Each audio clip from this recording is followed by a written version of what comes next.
Hey everyone, and welcome to Live in the D Extra. Hope you guys had a great day today. Happy Friday to all of you. And today we are going to talk about 5 financial secrets to a happy marriage, right? Yep. And with me is Scott Carty from Carty Capital Management. Thanks for hanging out with us again. Thank you so much for having me. This is great. Okay, so it's wedding season. I still have, one more to hit up this before the season is technically over. Right. And there's so much that goes into it. You know, you get first it's the bridal shower, and then it's the bachelorette party, and then it's the engagement party, and it goes on and on and on. Yeah. But one thing, which is the number one secret that you give us that is a predictor of happy marriage, is not having an expensive diamond.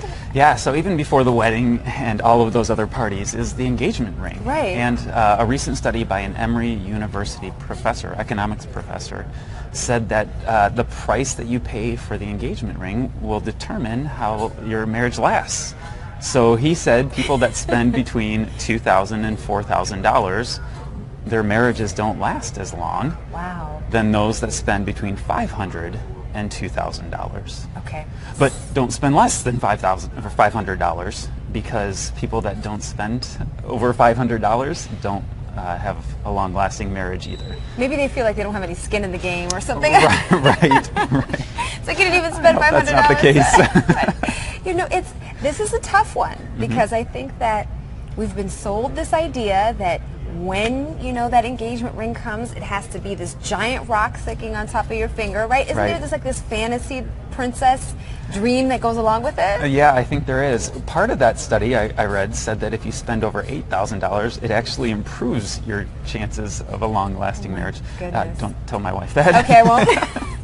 but it's out there now, it's ladies. Too late now, right. They're like 4. Or jump up to 8 plus. Right, okay. Right. We got to make this last, so you got to spend at least 8. Okay. But wow. Because the divorce rate now is 50%, it might even be over that. It's important that we get some of these financial things in order, because finances are typically the number one reason that people fight, and usually people break up. Yeah, I mean, I think it's something that it's your livelihood. It's how you're going to eat and pay your mortgage and live, and that can cause a lot of anxiety and then stress on the marriage, right? It can. So it's really important to be on the same page, right? Absolutely. I think that's the biggest part of what we're going to talk about today is just communication. All right. So the second topic, point, is the wedding.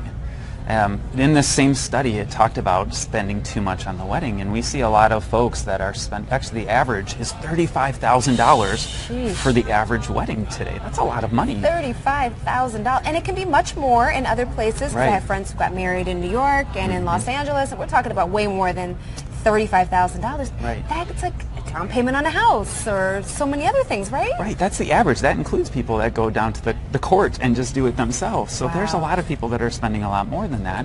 And the problem is the amount of debt that you go into by getting married. 36% of folks are going into debt to get married.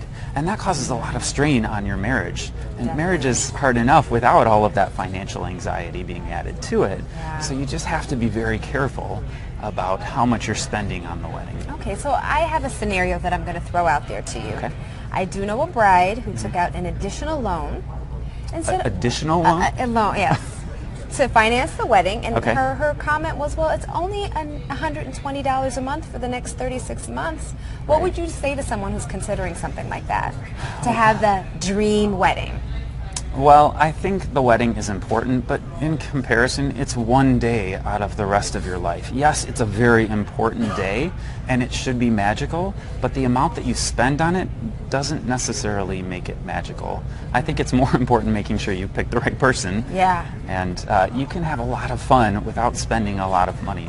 Okay. So if she really feels like she needs to spend $120 a month for the next 3 years, well, it's her wedding, not mine. Right. But I think there's other ways that you could do that too. Okay, that's fair. That's fair.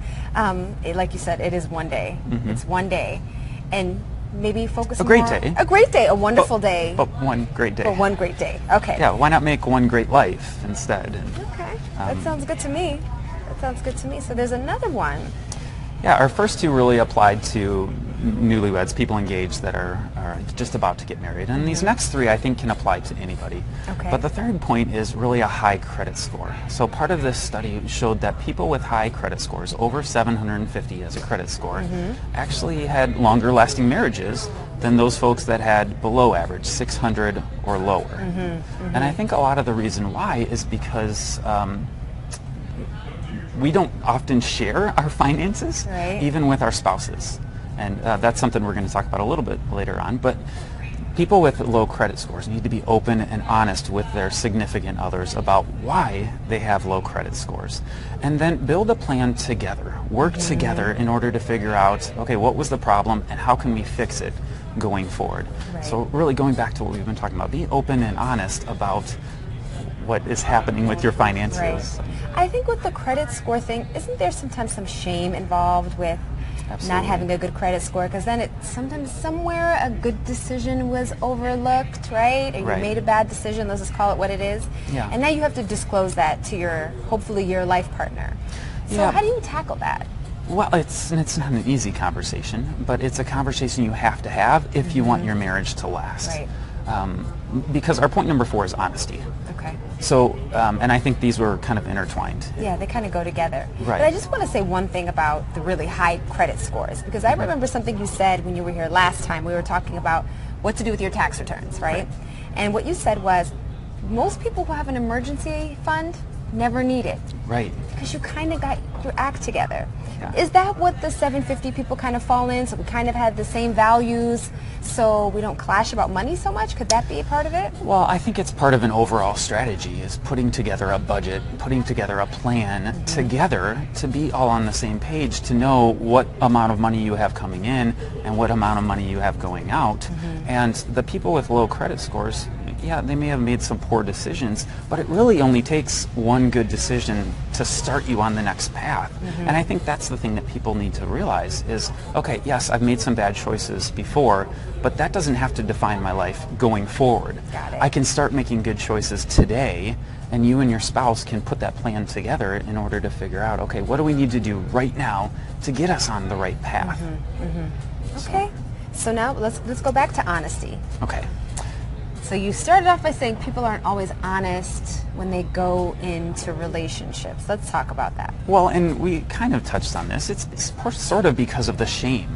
You know, we're afraid of what our spouses are going to think about our low credit score or some of the decisions that we've made. So part of the study that I read about talked about how in the last decade we have continued to lie more and more in our relationships. So it's important that you put all your cards on the table. Okay, so what are some of there's the lack of communication, right? But there's also this thing where, you know, people are also kind of getting married a little older now, and they don't feel like they have to justify, say, a big purchase to their spouse. Or how do you work around that? Yeah, so I put this quiz on my website at cartycapital.com, and it is a great tool to start discussions with your significant other. My wife and I went through this together, and it started some lively discussion about, like how you said that, lively discussion, okay. about decisions that we've made and decisions we make together and decisions we make on our own. And one of the questions is, what amount of money do you feel comfortable spending without telling your significant other? And for folks that are getting married younger, that's a great conversation to have right away. Those that have waited longer kind of have a routine. So I think it's important to go through this quiz, whether you're just starting out or whether you've been married a long time, because it will help you to get on the same path. But I've seen a lot of folks that are, you know, lying about how much they make, lying about how much cash they have, their spending habits. So it's important to be open and honest. I always try to get my clients to create budgets together. I know nobody likes the word budget. Nobody likes it. Nobody likes it. But it's so important to get your finances in order by having that budget. I won't really sign off on clients' retirement until they have a budget. Now, obviously, it's their money. They can do whatever they want. But it makes such a huge difference to know how much you're spending. If you think you're spending $50,000, but you're actually spending $75,000, that's a big difference. A huge difference. That's a huge difference. So let's talk about the hiding of money, right? How damaging can that be to a relationship? Because a lot of times, you know, there's this thing where, oh, women should have a little stash to the side, or maybe men feel the same way too. What do you think about that? Well, I think it's kind of like financial infidelity. You know, people are hiding, lying cash or assets I had a client that would insist on meeting alone. She didn't want her husband to be a part of it. And, you know, people can do whatever they want with their money, but it creates trust issues. It creates a sense of betrayal when it finally comes out, because it always comes out. It does, right? So it's important just to be honest about everything. Okay. I don't know that you need to have a stash of cash. Okay. Unless there's something other crazy thing going on that we don't know about. Right. Yeah, that's fair. I think if you're open and honest, there's no reason for that. Okay, so now the final secret, and this one kind of caught me off guard. Pool your money? I think it goes back to what we've been talking about. You don't need to have a stash of cash if you have all your finances together, if you're open about what you're spending, what's going on. A recent study showed that people that pool their money are more likely to have a happier marriage. The more money that you pool together, if you pool 80% of your money, you're going to be happier than people that pool 70% of their money, and so on. So it is important that you have these open, honest dialogues, because then there's no reason to have separate accounts. It will create trust issues. It creates more expenses, administrative expenses, by having checking accounts here and there. So it's just important to be upfront with what you have going on. Yeah, and I think that's probably a good opportunity to kind of work through the details or the reasons why you feel like you need to have a little stash. Or why you feel like, I might not be hiding anything from you, but I want to stay in control of my income or whatever. So it's a good opportunity to kind of break through some of those things. And, I'm sorry. No, go ahead. And you don't have to break up expenses. So if you have 2 different checking accounts and payroll checks going into 2 different accounts, then you have to figure out who pays which bills, and that just creates a lot of angst, a lot of tension between the marriage. And then, you know, who makes more money?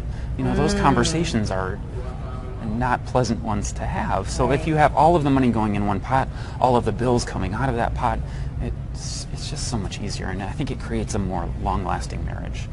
Okay, yeah, that one, I think that's going to take some time for people.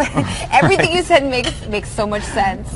It makes so much sense, but I think that sometimes that can be difficult for people to wrap their heads around. Because it's society in general. We're kind of like, oh, everyone is, oh, but the divorce rate is 50%. Oh, but so it's so many different things that we're working through before we get to the nitty-gritty with money and budgets and who makes what. And yeah, because you just said a moment ago, like, a lot of people lie about how much money they make. Yeah. So you can't do that if you're pooling your money, though, because all of the checks go into one spot. You can't. And then I'm sure it's like, honey, we have an extra $1,000 this week. What's going on, kind of thing. And that's definitely not a good thing. All right, so tell us about the quiz on your website again, because you said this is a great, you also said there are no right or wrong answers for this quiz, right? Yeah, it's a multiple choice, and there's 4 different answers to each question. But it takes you through some of the conversations that you need to have with your significant other to figure out spending habits, saving habits. You know, what would happen if we got an extra bonus? How would you spend the money?